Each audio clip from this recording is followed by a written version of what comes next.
David's from Israel. He's won the eighth Merit Open in North Cyprus in 2021. He was second in the Istanbul Open in 2022. He's a vice president of Backgammon Masters Awarding Body, the MBAB, which, you know, Karen is pushing all of us women to sort of push forward as one of the long-term goals for ourselves, where he's ranked grandmaster class 3. He was born in Tel Aviv. And we're really glad to have him here. And now we're going to move on to Maya, who, okay, outside of backgammon, she was the Bulgarian women's volleyball champion in '94. So when she's not playing backgammon, she's hitting volleyballs over the net. I was boggled to hear that, with a degree in sports management. And she competed in the 2021 MBAB Middle East #6 event in Northern Cyprus, placing 7th with a PR of 4.29, the highest of any woman in the MBAB rating system. She started playing backgammon in May 1994, and within 2 months, she'd won the Bulgarian Backgammon Tournament for women in a field of 108 players.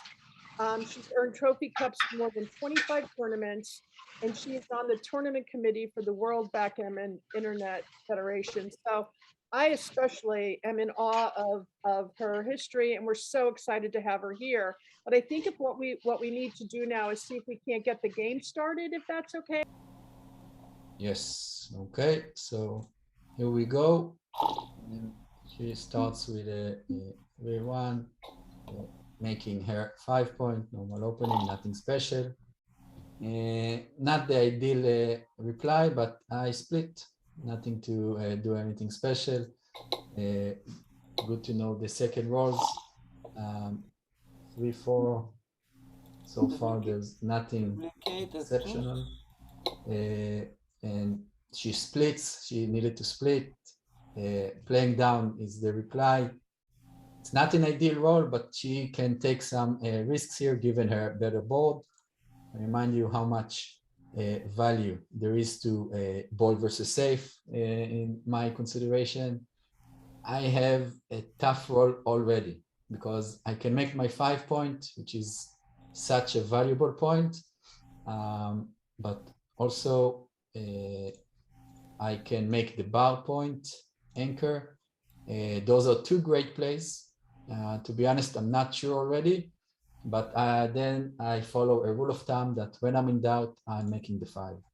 So I will make my 5-point here. It is easy here. Yeah, that's the play. Making 2 points, you cannot hit me. And now I anchored back, and it's becoming a mutual holding game. And by definition, this should be a bowling game. And when I say by definition, it is based on what I learned in the literature. I think Jeremy Bagai wrote it in his book. Said it best.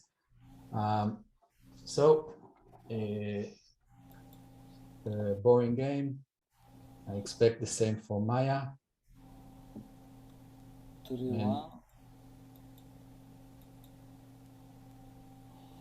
Okay, something along those lines. I have a 3-1, nothing special, so I make a point. Any random point has value, so I take that point, and Maya is about to do the same. And double twos. So first I make the 11, and then the question is whether I want to add a blocking point or clear my midpoint. Not a trivial position for me, and I am not sure. I like the blocking point because she also doesn't have much timing. So I put more pressure on her. I like to be the aggressive player. When I'm in doubt, I play more aggressively. So here's an example. Now, she made a nice play of making the point, but she had to break one of the outer board points. And that 6-3 is one that I should be careful of because she has a good board. I'm not going to give her a shot. So I just break my 9.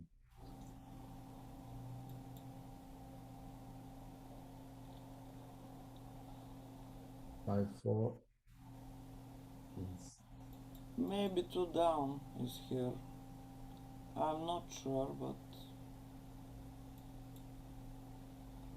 yeah, it's safe. It makes the 2 good points in front of the anchors. I tend to agree with the play. As you know, I like to make points, so the 3 is natural to me, and then the ace, not giving any jokers. And normally when you play an average player, he'll get bored with this game, so he'll be looking for excitements. You cannot go for so many rolls. We will get some shots that we should not. And here, because it's 2 good players, there wasn't anything special. The 6-4, I'm just going to play it in the safest possible way, which is just to the 3 points.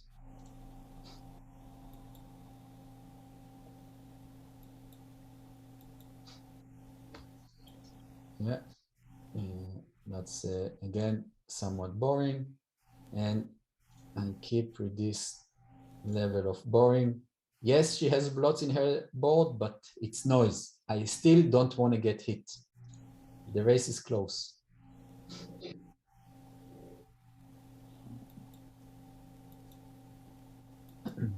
Yeah, she keeps some pressure with the 8 points, so she kept it. And I'm making another point, waiting for something to happen here.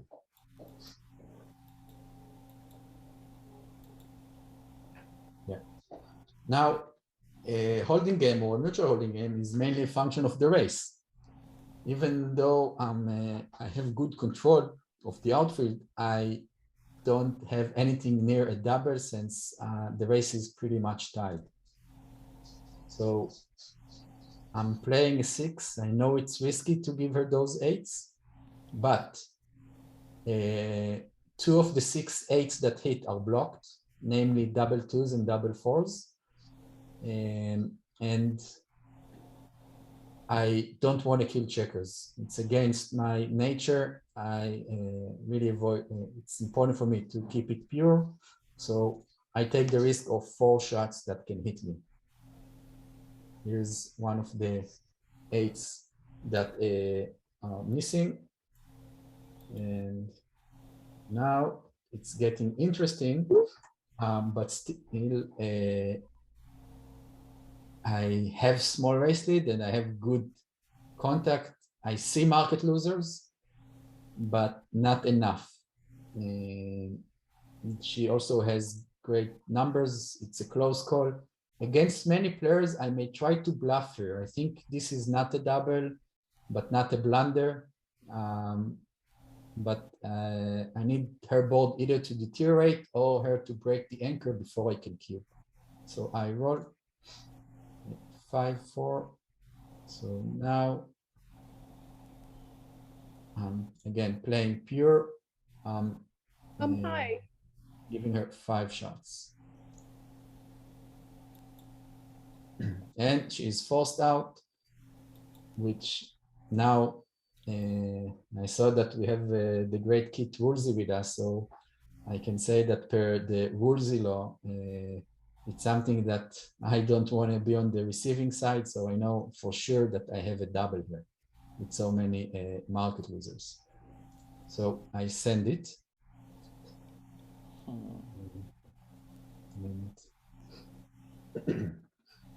That's not a pleasant I'm one. not good in takes, but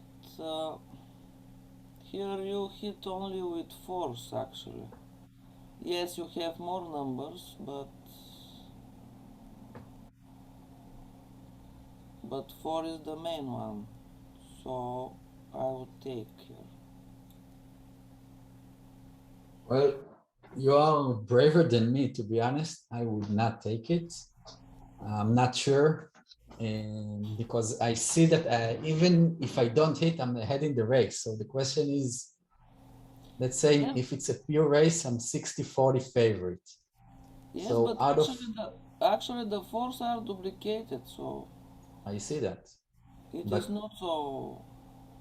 We will see it later. I'm saying that even if I don't hit, I'm a favorite in the race. So the question is, on the scenario that it's from your 40% to winning the race, when we discount the hitting cases, then is it a take? I don't know.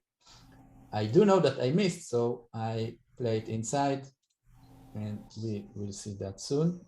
Takes are my worst part, so It would have been much better to roll it before, but it's a race now, and as I said, I'm a favorite. But it's still a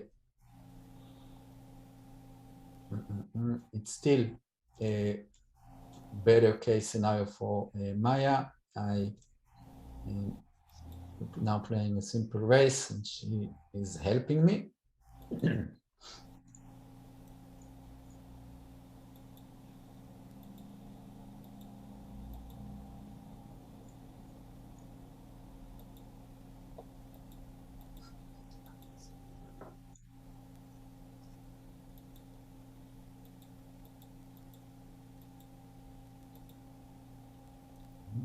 That helps.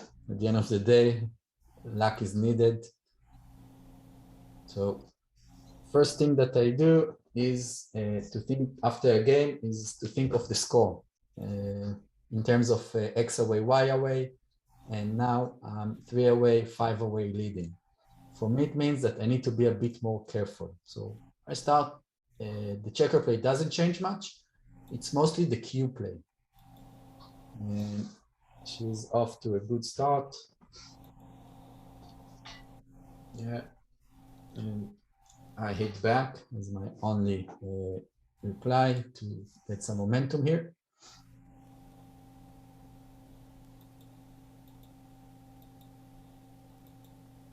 No, that's the not 1-2. sure. Yeah, I'm not sure either. It's not a big difference, but maybe I would split here. I don't think it's a big difference. Well, 5-1 can't get any uglier, but as I need to play safe, and yes, I'm behind the race, which means play bold, but the board strength is most important the way I see it. And hence, as ugly as it seems, I'm about to play safe.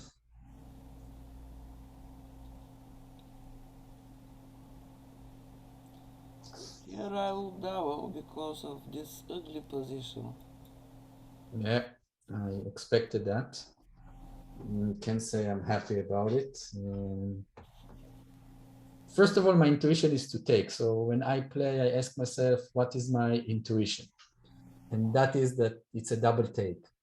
Now I'm trying to analyze it. First, what is the cube action for money? And for money, as it may seem odd to some, I don't think it's a double. I would analyze it using Pratt, which refers to position, race, and threat. So I don't think it's a double. And therefore, I think it's should be adjusted by 1 notch to the score, meaning 1 level up from a no double take to a double take. Hence, I'm taking this. Most of the times when your opponent has 2 checkers on the 24th, it is a take, usually. Yeah, because even it's like a B plan. Even in the bad case scenario, I have an ace point game. So that on its own generates like 15% to win. Okay, and I roll. That's not bad. To unstack my points, make 2 home board points, hit, pretty good, can't complain. 2-1. And now ace, should be a bit careful.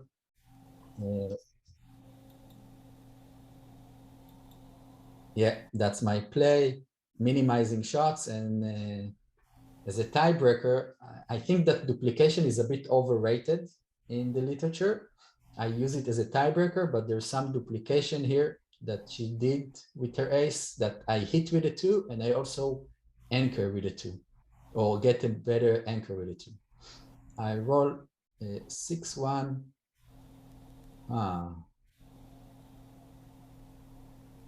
Well, That looks very natural to many, but I cannot give control of the outfield. I'm not just running outside. I think I need to hit because this is the least worst option. After hitting, I'm not lifting. As I said, I'm not killing checkers prematurely, certainly not. So I'll go with this play. Yes, I think that it was the best one because of trees. Yeah. So I got hit. And 1-6 is as unpleasant as it may seem. That's my 6. I cannot have 3 checkers on the opponent's ace point unless there's something extremely unusual. I have to use the 6 from there.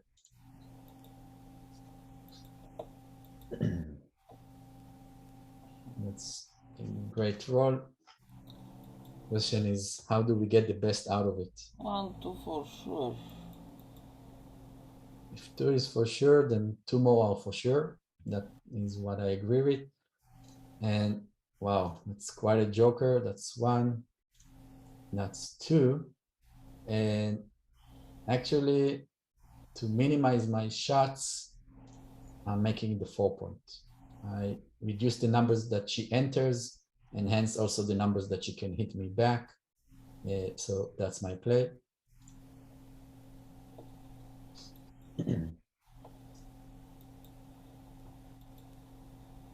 Okay, that's the only ace she has.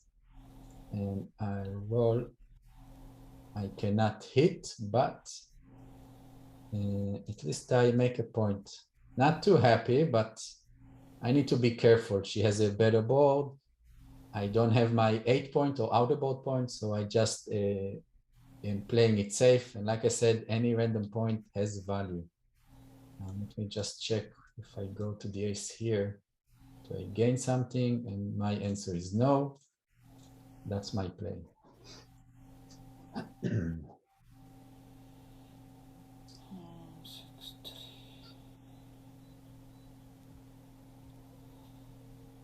What is this?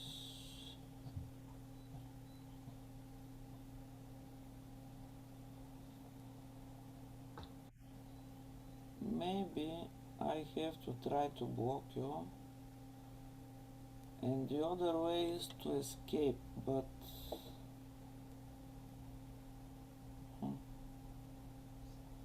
I don't like to play safe here.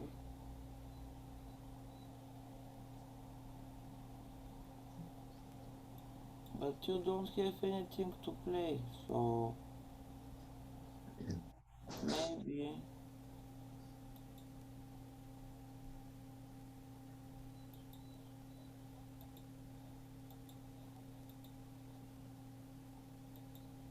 will be ugly is the best one.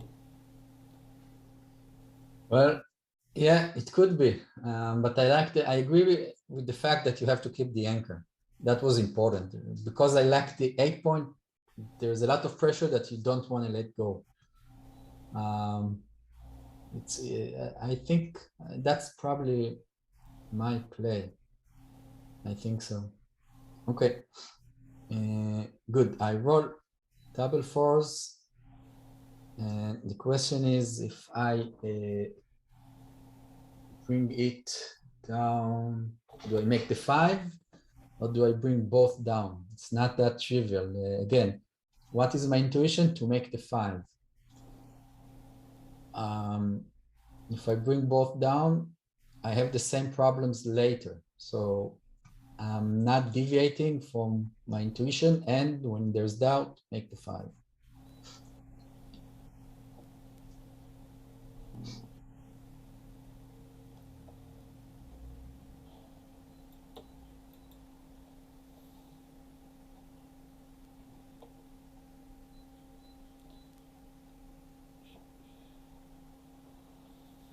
So what I want now to make 7 or to have control on your 2.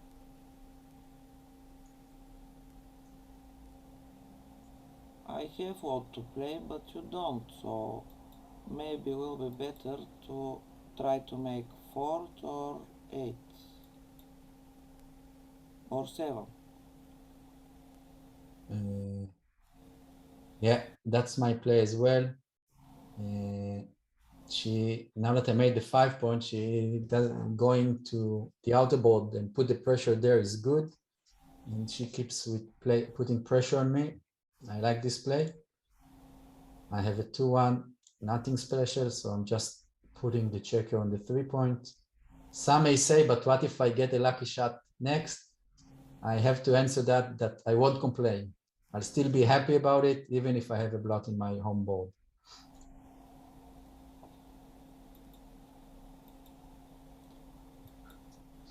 Yeah, she has to give some shot unless she plays quite ugly, so she gets a nice prime going. And I hit, and the question is, now what? Do I lift or do I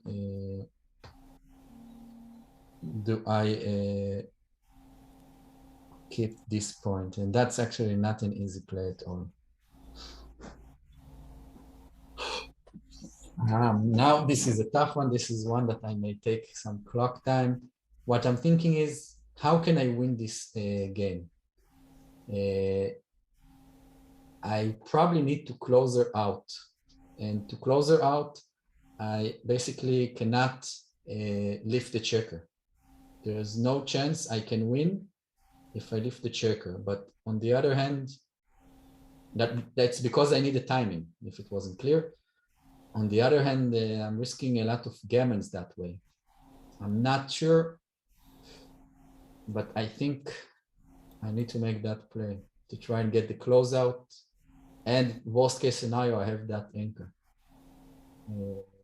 I'm not lifting. So I roll 3 comes here. And now how big is the 5 that I'm going to play? Do I go for the attempt to cover with a direct roll, or do I come out?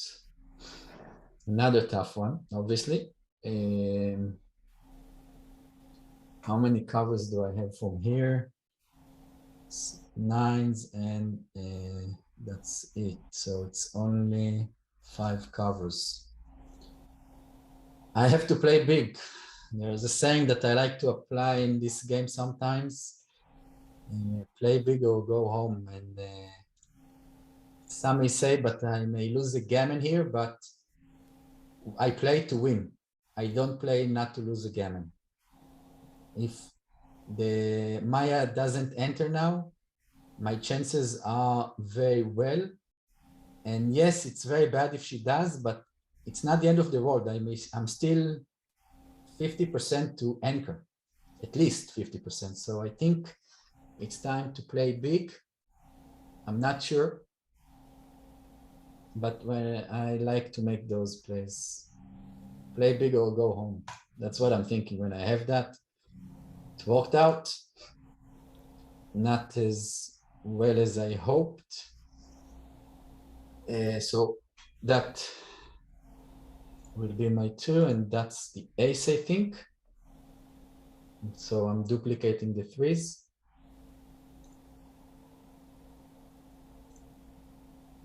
Two and 1. And now I'm coming out. There was no point that I thought of redoubling, because why should I put the match on the line when I can enjoy the gammon leverage? If things go bad, I risk only 2 points.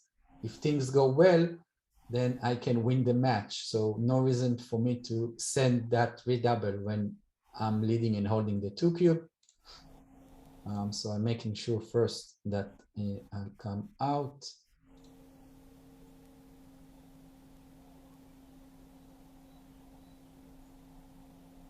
Yeah.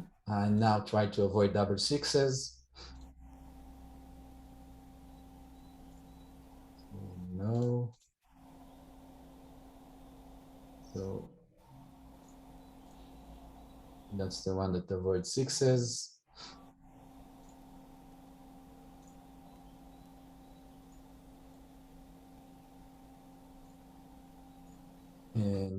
I want them diversified on the high points. Now I won the gammon, but I'm not taking any extra risks, no reason to. I'm going to bear off aggressively. As in this example, I will take 2 off. And instead of trying to clear the 5, I can clear the 4, but I want, because I want to keep Maya on the bar. I want to play for the gammon. And I keep the 5-point board. Now I'm forced to open. And she may get the shot now, which she does, and she hits. And now, first of all, it's starting to think of the take point. And the take point here is 16%. And still, even if it may be close, I don't want to send it, because if I roll a lucky joker like double 4s, then I may still win a gammon. So I don't want to risk the match.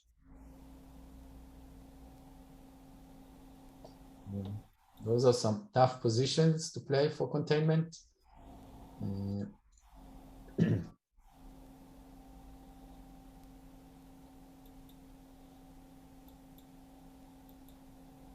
Yeah, I like this play. And now she has to hit me to try and keep me from running. She gave me 4-6. I would move to the 8 to just give me 1 joker, 4-4.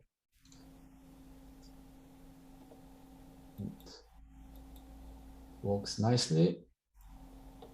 And how beautiful is this game? For 1 second, you see how you won it and got it over.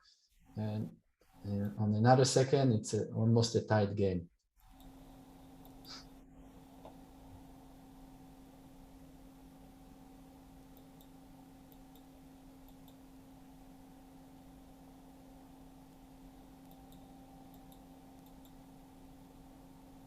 By the way, 8 checkers off and a perfect distribution means it's a 50-50 game. So I'm a favorite even before the shot. Definitely with the shot. Wow. So now it's a very interesting question. There are no gammons. And I know I am going to send the double, and I will keep my thinking process and comments until after Maya makes her decision. I have a somewhat remotely close reference for that one. So I send it. I'll pass. Yeah. I have a reference that is when the difference was 5, then it's probably a double take for money or a close take for money. And since the difference was more, it was 7, I think, it's definitely not a money take and probably more in the low 10s. So I'm not sure about the take, but I knew I had a double. Probably in the low 10s, but won't be surprised if it was a take. So Crawford, as a teaser for next month, John likes to say on Crawford games that that's the place where we cannot make any cube mistakes any longer. So that's true. And I start with the anchor.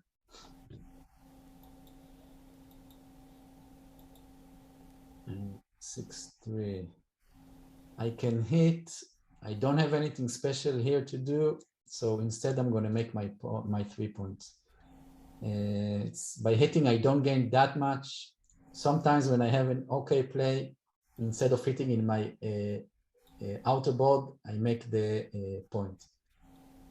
did not pay off here, but I had a decision and I stick to it. Maya is obviously going for the race now. I'm not stepping forward since I'm behind in the race, so I want maximum contact, even if it's marginal. He wants to bring her man home now. She wants to make the 5 point. That would be very helpful for her. Given that she's ahead in the race, it's not such a good role for Maya. She should keep her spares aiming at the 5. Yeah, I'm not sure if it's right. Could very well be. She will have to win it probably without the 5 point. And I'm waiting for a lucky shot if I get it. This score, there's very little difference between losing a game or a gammon.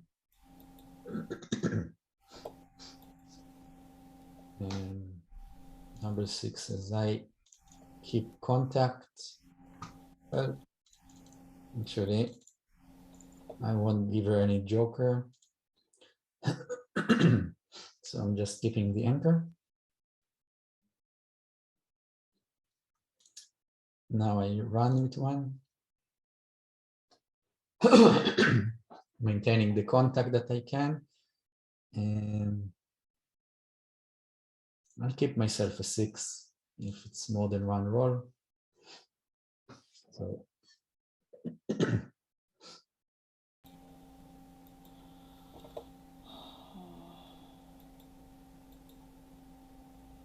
yeah, I'm gonna stay for the off chance of a shot. My race equity is very low to non-existent, but I have to go. So if she wins a point, which is likely to happen, we are at 1 away, 4 away. For me, it means that I have a free drop. A free drop, to put it simply, is something that I will pass if I'm an underdog. I will take it only if I'm a favorite.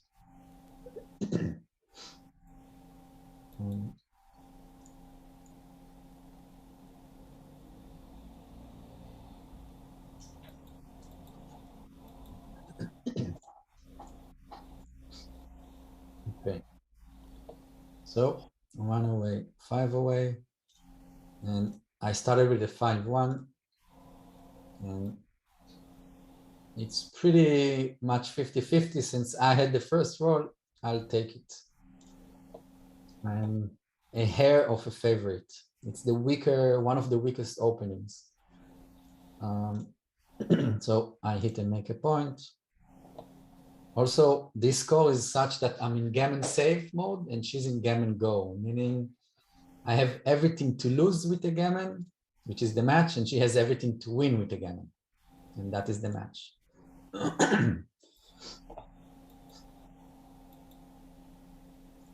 I'm still splitting. I need to split. I need to move the back checkers.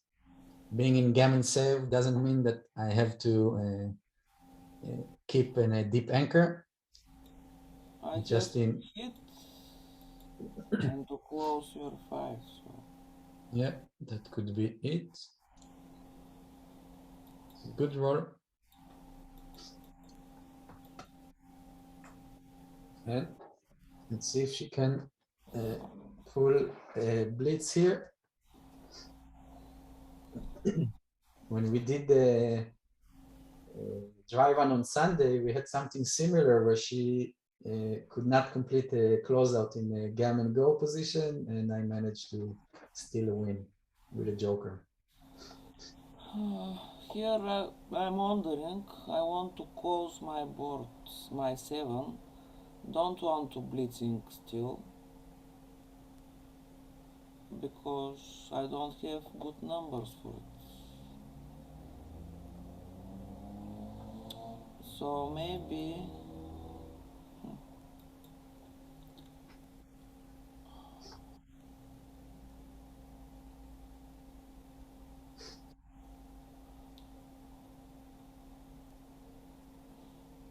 what here. Very tough position.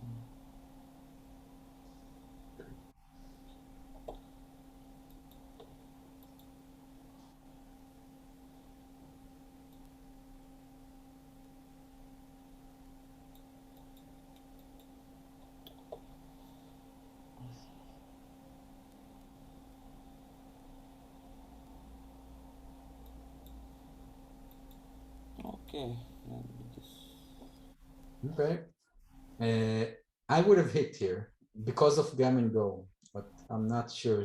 Maya is right that she lacks the ammunition, but I would have hit only because of the score. If your checker was on my 3 or 4, maybe that's why.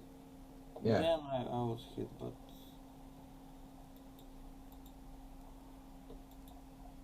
Yeah.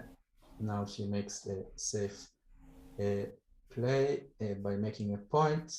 Nothing special. So I start with safety in the checker and then I'll make a point without exposing. So that's my play, hoping to run and go for the race.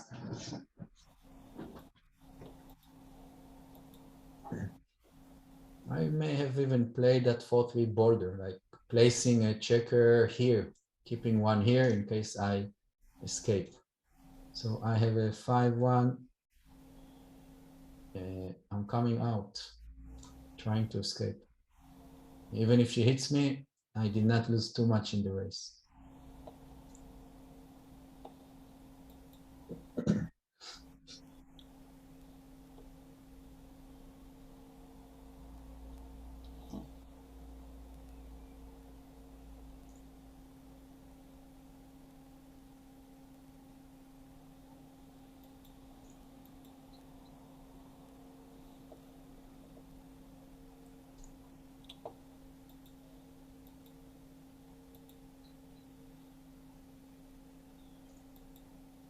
So don't lose much in the race. I did not expect to dance that often.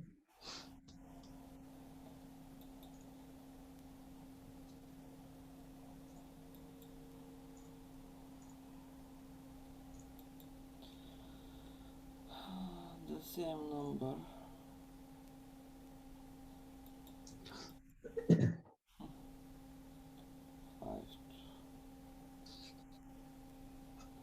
At this point, instead of being frustrated in a match, what I think is of the race. I see that the race is close. So I know that this is my best game plan. So instead of being frustrated about the dice, I'm staying focused on thinking what is going to be my best game plan. And I like your 5-2, Maya. You focused on the offense. And looks like, yeah, you complete the prime. Very nice. So it looks good now with the gammon go. And for me, the game plan is to save the gammon. I'm not trying anything brave right now. If I could, I'll be happy to just lose a single game.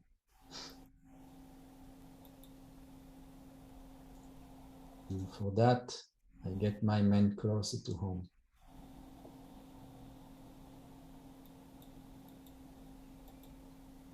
Yeah, as I'm trying to save the gammon, she needs to be aggressive. That is helpful in saving the gammon because now I should have time to get my men home. If I hadn't entered, it would be close. So that's my 6. Is this my 5 or should I play it safe? No, it would be too much. I'm playing it to the ace. Again, trying to save the game.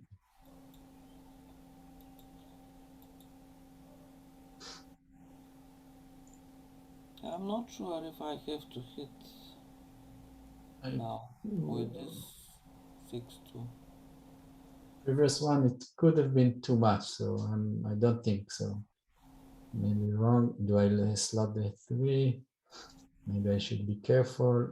No, I slot it. I cover it with either 3, 4, 5, and I lift with 1 or 2. So only 1-6 keeps that point in case she hits me.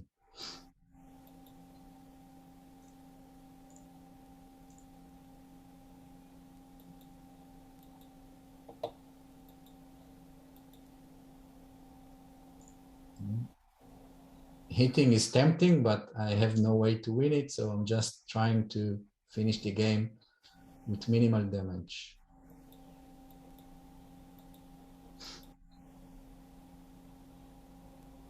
And by minimal damage, I don't hit now, because now there are some anti-jokers, like double fours, and she may get stuck and things may turn around. So I don't hit, no reason. 4-2 is a good start.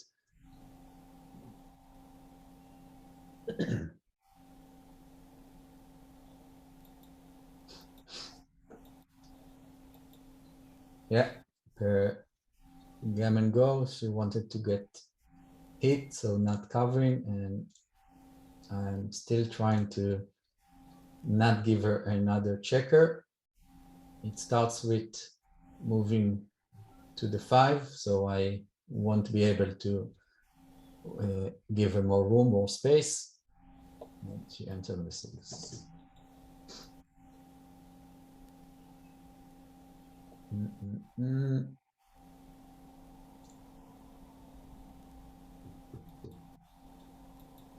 She's about to hit me now.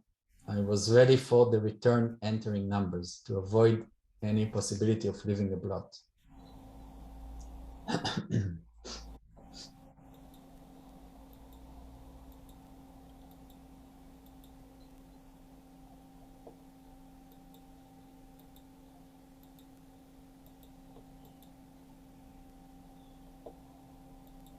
It's a good roll to get perfect distribution.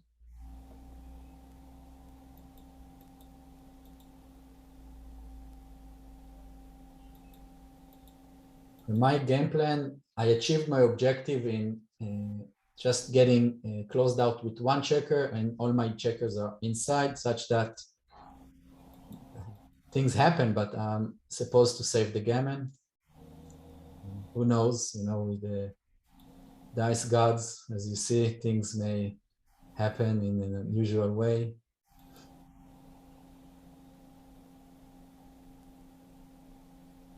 Two sets, and it's mine. Almost.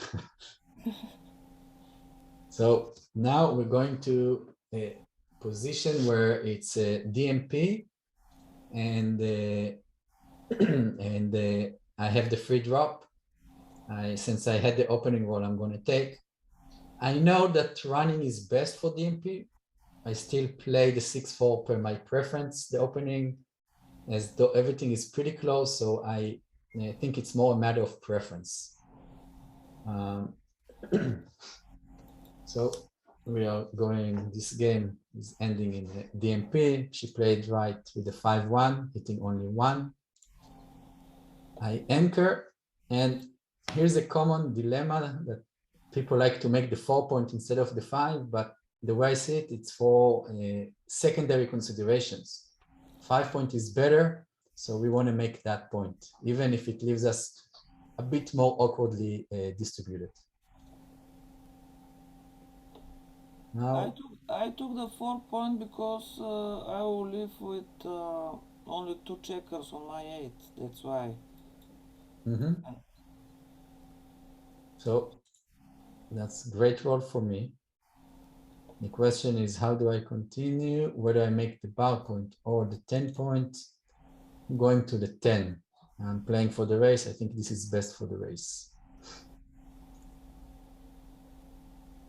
Now Maya is behind the race. She has to stay back. So she probably wants to anchor. 4-3.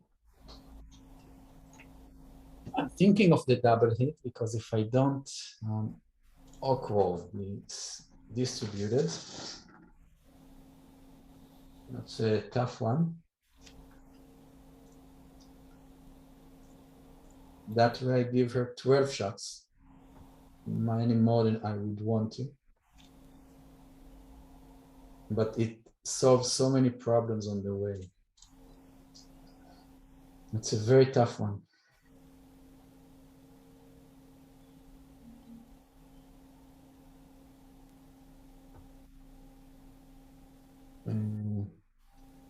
Bold versus safe. So just to play safe. I am not sure, so I'm following bold versus safe. Okay, I make this play for the race.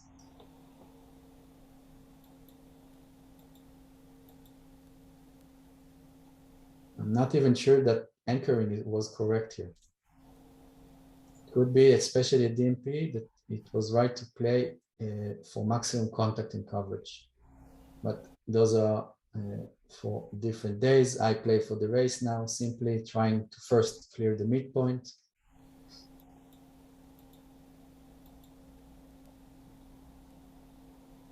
I'm not going to give a shot right now because if I give a shot and I miss, it's not that I won the game. A pay now play is one that you make if you get it, it gets you much closer to winning the game. 5-2 is tempting to pay now. It's still 7, which is a lot. And where I can make the ace point instead, have some patience.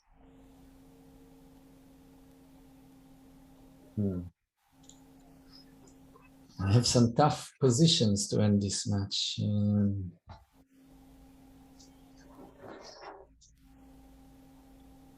Give the 7, if I give the 7, 6 shots.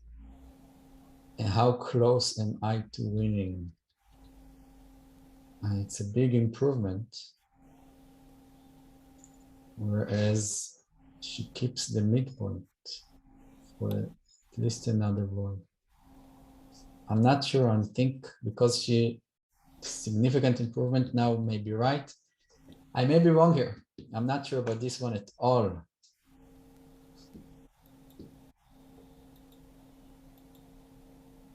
Four, 3 did not help me much. So now I'm obviously going to play it safe. That's my 4, that's my 3.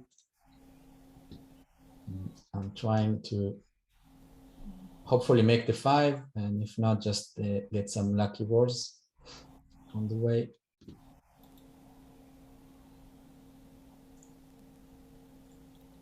Me too.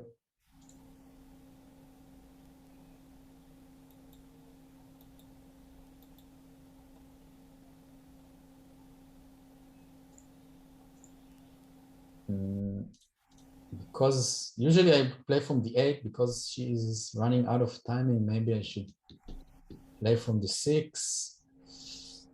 I'm not sure at all. Since she runs, I'm gonna play from the 8. Yeah, the race is getting closer. I want to make sure that I'm ready to clear those points. That's unpleasant.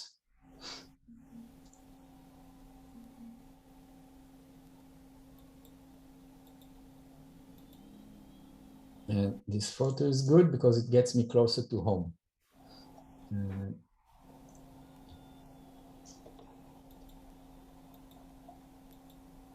Very good play. For Maya, she closed her board, kept contact and some race equity. I can either play safe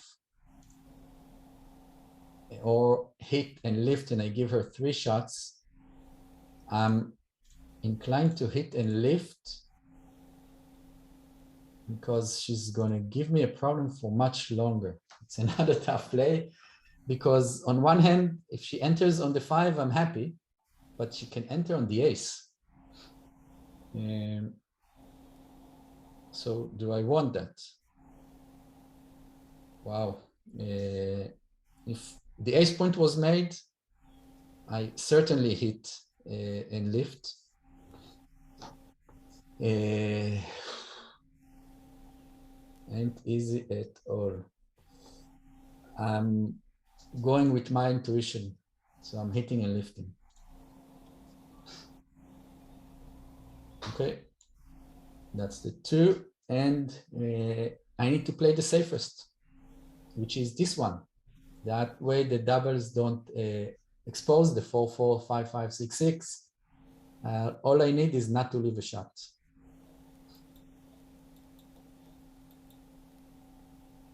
So I'll take one off. And now we have the challenge of clearing the 6. So right now it's 6 shots that leave a number. And next it will be many more, but how fast the game can change. And we have a race. I'm a big favorite, but as you know, in this game, it can change very fast. One joker.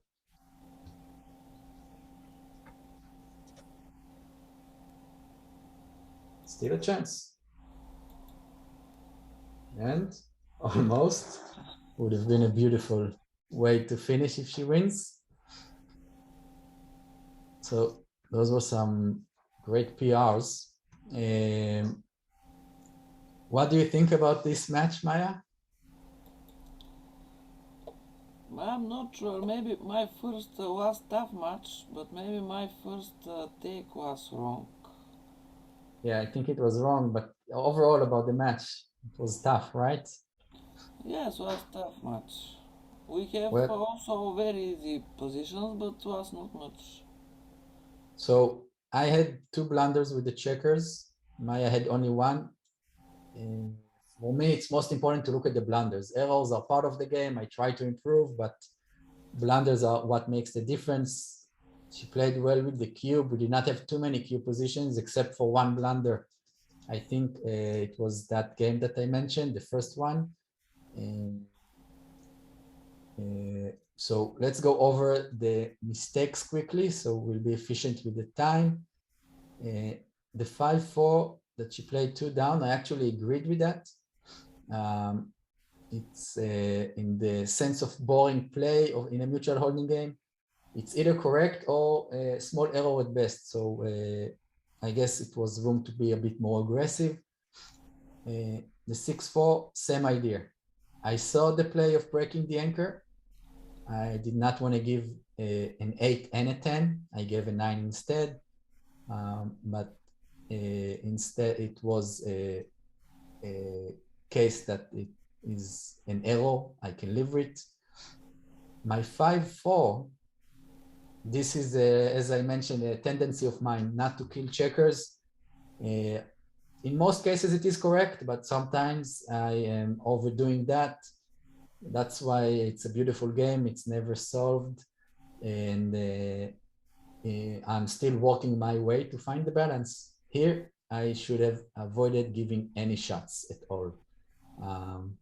So that was the idea. I considered the cube here already. It's a small error to send it. There's a good chance I would send it against many players as a bluff cube. I am not a big fan of adjusting, but since I wasn't sure, I may have sent it.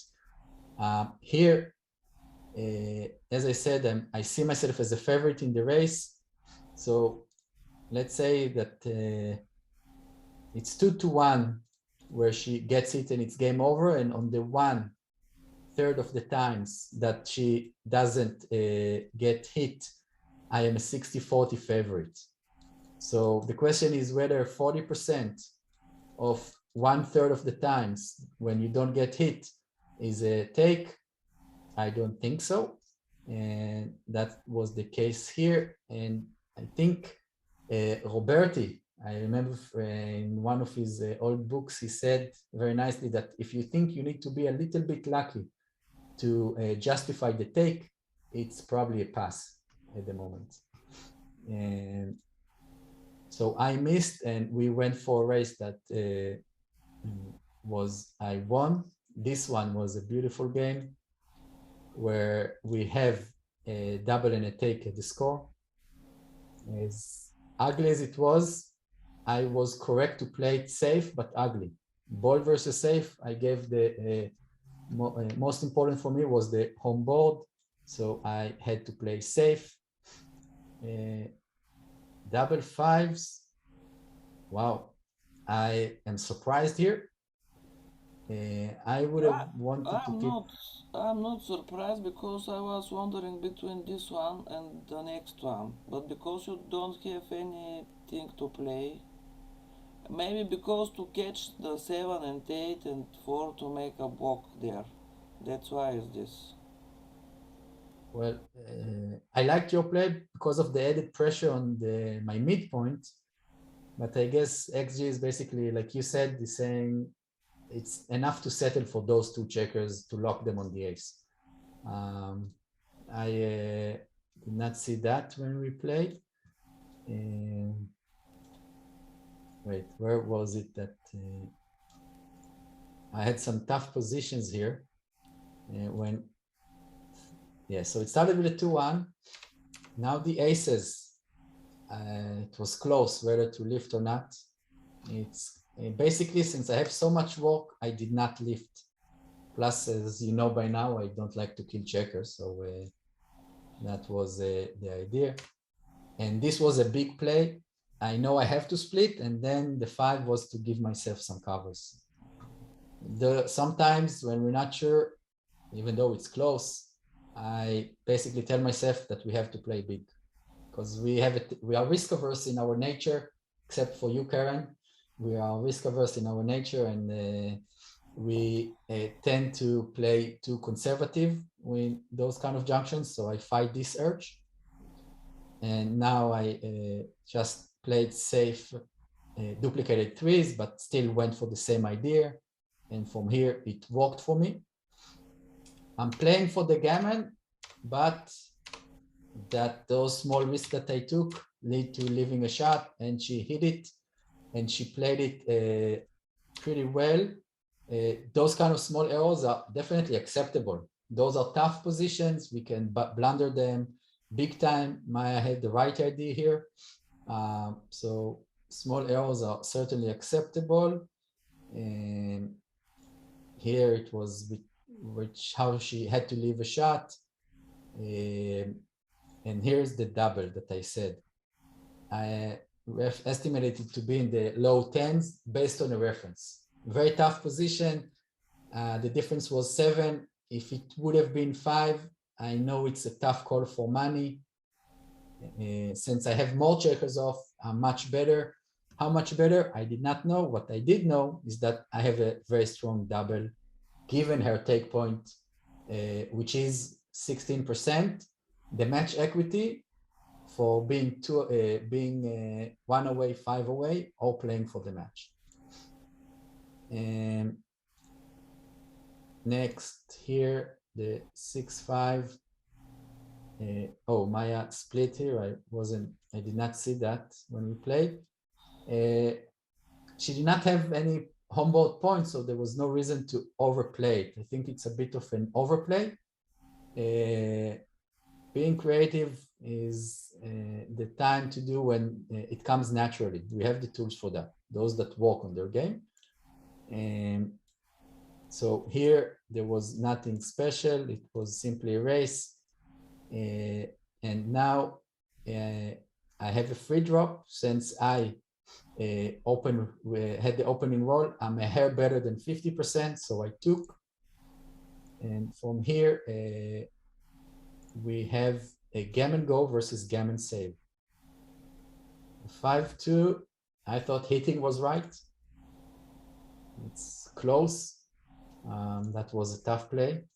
I agreed with you here. Notice I came out to a double shot. I knew that I'm heading the race by a lot. That was my game plan. It's easy for us to question our move if we dance afterwards for so long, but I knew I have to come out with that single checker. Otherwise, it's just going to get more and more difficult. She hit me, and I thought the play was right. XG is and that's the gammon go kind of play. It's only the score that we can find such exceptions. I also struggle to find such aggressive plays. And here, again, it's because of the gammon go that she needed to play so aggressive. And I agreed with her play as well. I would have made those same mistakes. XG said she had several tough plays from once I entered, I'm in a gammon, I'm trying to save the gammon. And it was time, according to XG, because of the gammon go, to break the prime and attack. Since it was a tough one, it was not a big mistake, but it's so unusual, so hard to make. That was the play, only because of gammon go. The 4-1, now she hits, she plays for the gammon. For me, this 1-5 was good in trying to save the gammon. She entered on the 20, I wasn't paying attention, as she's trying to save the play for the gammon. Best to play for most contact, as far back as possible. So Yes, I didn't see this. Yeah, I blundered here. Notice how, oh, I should have started the 3. I did not think about that. I was so pleased that I'm saving the gammon. This game requires our attention at any point. You lose focus for 1 second, you can easily blunder. I did not think about it much. I was just pleased with how it developed. Again, gammon go, break the anchor. Play big, gammon go makes, usually I don't deviate my checker play, but the only case where I do is gammon go or gammon save. Now that she hits, from here it was pretty much over. The 2-1, she could have, it's a small difference, again, try to play for the gammon. And now we move to DMP, where we also had interesting positions. I made a small error, not even an error, a tiny mistake. But as I said, everything is close, so it's a matter of preference. Since I had the opening roll, I have a free drop, but I'm a small favorite. I took it. The 3-1, let's start with the 4-3. I had a dilemma whether to hit 2. It was close or play safe. As I wasn't sure and my intuition was not suggesting to anything, I followed the bold versus safe blindly and played safe even though it was ugly. At DMP, sometimes you just play big, and here the anchor was not needed in order to maximize contact. Just work on your offensive board. So the 6-1, I'm not giving a shot. That was the case, not close. And the 5-2, it's still a pay now or later question. I wasn't sure. Usually it's a blunder or not. So the fact that it's half a blunder shows how difficult it was. For me, I decided to pay now because I saw a significant improvement after a miss. That is much, much closer to winning the game.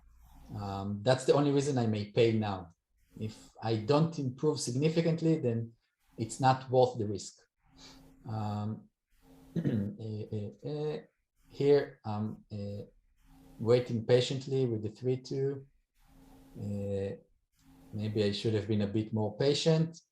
The 6-4, I had to leave a shot. That if I had been patient by playing from the 6 to the ace, that the next roll would not leave a shot. Then I had the 4-2, which was great. Maya played the 5-1 excellent, keeping a good balance of possible race if she gets one joker, or the contact if she gets a shot, so she closed the board.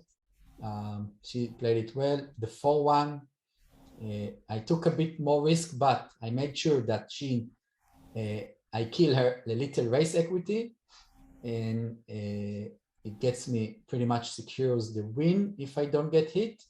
With the problem of the ace point that was open, that's the only thing that bothered me, because if she enters on the ace, it helps her.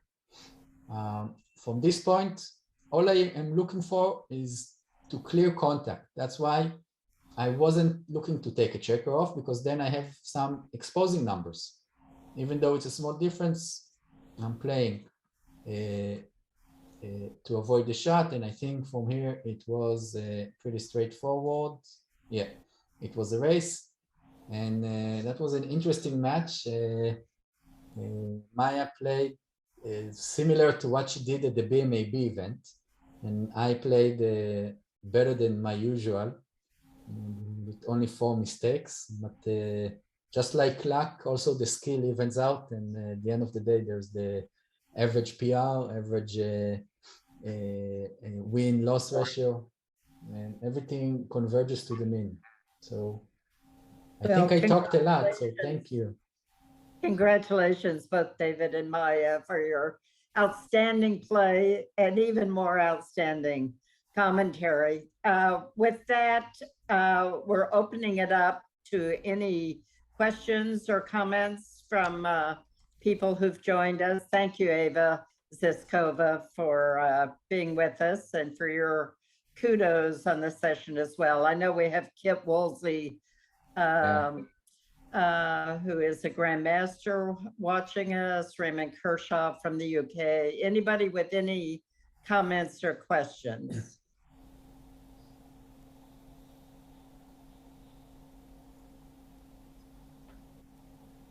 I guess I wanted to hear more about that reference position you mentioned about with the 5 checker difference or 7 checker difference with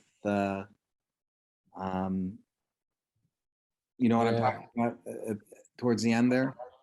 I vaguely remember a position from, there's the Japanese 1000 positions in 3 volume books. And in one of them, there was a similar position where after I analyzed it and learned that kind of position, I inferred that if both players took checkers off. Let's see if I can create it here. Let's create a position. So if both players took checkers off and there was a mutual hit, so let's say it's something like this. I need to have more checkers off.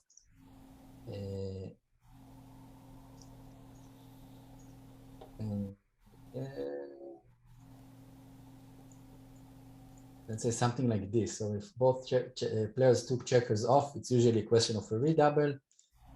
So something like this can lead to a double and a take, 5 difference. It's usually a tough question on the take or pass. So I don't remember it very well. It was based on some remote memory, but I remember that it's 5 or 4 difference. Maybe it's 4. I think 5, but I'm not sure. But in our match, it was a difference of 7. So I knew for sure that it's a clear money pass. It's somewhere in the 10s, probably in the low 10s. So I knew I can, as there are no gammons and the take point was 16%, I can send it comfortably. But the position is in the Japanese 1000 Q positions book. Thanks. And congratulations to Art Benjamin on his recent election to the American Backgammon Hall of Fame, along with John O'Hagan. So very much deserved for both. Very deserved. Thank you. Other questions, comments?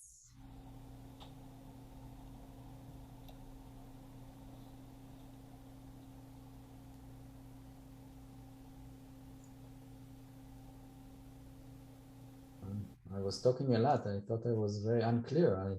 I was sure there will be a lot of follow-up questions. So yeah, a lot of kudos in the chat room. So it's just been very informative. I'd like David to speak a little on duplication. Wow. It's putting me in a dangerous place because I have an opinion that is slightly different than the mainstream, that it's a bit overrated. It's something that is sexy and nice to find, And that's why people like to talk about it, and it's such a beautiful thing to explain in the books, but I think it's more of a secondary consideration. I use it as a tiebreaker when I am pretty much torn between a few alternatives. It's usually not the main consideration, but more of a secondary. That's my opinion. I know that many won't agree with me, but at least per my the way my approach to the game, that's how I see it.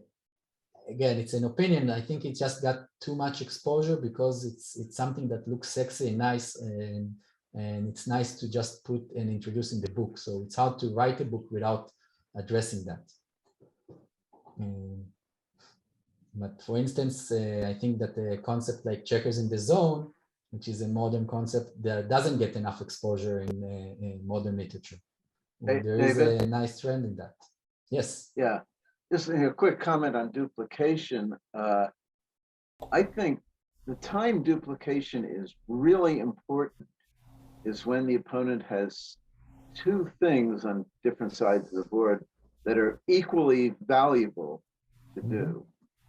But when one of them is only moderately important and the other is really important, then duplication isn't such a big deal. Like, for example, I think the position we were talking about where you had to leave a shot, or one of you had to leave a shot, and it was a question of it leaving a 2-shot or a 3-shot or something like that. And the other thing the person could do with the 2 was make an anchor, but the anchor wasn't too important. You know, hitting the shot was everything. So their duplication, you know, while nice as a tiebreaker, wasn't that important. Whereas if the person has 2 things they really want to do, then it matters a lot. Yeah, I think you describe it much better than I could. And I think actually, no offense, but the position that Maya incorrectly took was because of duplication that got her to think it can justify a take. And then it wasn't so important. It's the fact that there are so many shots, and there were other primary considerations that took over. But you describe it much better than I can even imagine. Thank you. Here the difference is only the pip count, but I didn't see it at the first moment. Any more questions? Don't be shy. I think at this point, was there one more? I was going to say at this point, I think we should close it down. I think we could all listen forever, but you were great explaining as you went along. So thank you both, Maya. I think that's why nobody's got any questions, because they kind of explained everything as they went. I was trying, and again, it's my approach. There are many other players that are just as good, if not better, that have a totally different view to those positions and can get to the same answer, if not a better one. So that's the beauty of this game. There are several approaches. If you noticed, I never used anything related to crunching numbers, where John O'Hagan, for instance, is crunching numbers in every position, and he's an amazing player. So it's my approach to the game, but it can be adopted or accepted by some, and it can also not be the preferred approach by others, which can play just as well, if not better. My only question is that when you had that 5-2 and you could make the 5 point or the 1 point versus stripping yourself on the outside, why did you choose to strip to leave yourself bad 4s and bad 6s? You're confusing two things there. I had a 3-2 when I did that. Was it a 3-2? I thought it was a 5-2. Sorry. Yeah, 3-2. The 5-2 I played 2 down. The 3-2 I was looking to bring checkers home for the race. It wasn't, the race was 21 pips after the play, and I had some wastage, so I wanted to make sure that I maintain the race lead, but I cannot argue with both of you, and XG, because I was wrong. I had more exposing numbers, and I got punished for that next to the 6. Well, you didn't quite get punished because you didn't get hit. That is true. That is true. But you did leave a shot. Yes. Yeah.